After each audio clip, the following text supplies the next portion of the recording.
सुना है धरती पर आए हो 10 दिनों के लिए।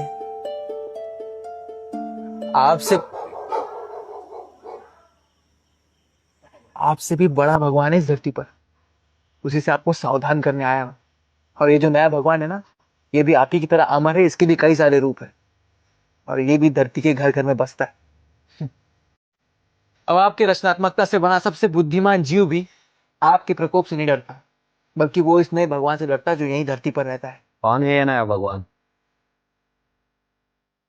प्रभु, ये नया भगवान समाज है। कैसे? कैसे?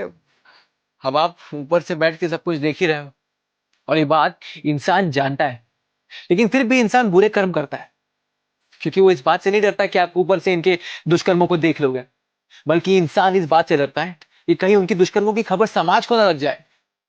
इसीलिए इंसान एड़ी चोटी को जोर लगा देता है अपने पापों को समाज से छुपाने के लिए। हुआ ना समाज आपसे भी बड़ा भगवान है। लड़की की इज्जत गांव में बची रहे इसलिए परिवार चुप है, गांव की इज्जत समाज में रहे इसलिए पूरा गांव चुप है, बड़े बड़े लोगों की इज्जत समाज में बची रहे इसलिए पुलिस कंप्लेन नहीं लिखती, सरकार चुप है। दबदबा तो पूरा समाज का है प्रभु, आपकी भक्ति में इतनी ताकत रही कहां।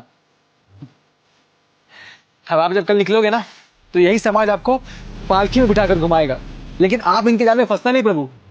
तख्ता पलट कभी भी हो सकता है। जो होता है वो भगवान की मर्जी से होता है। इतना भी नहीं जानते कि सबका भाग्य पहले से ही लिखा है।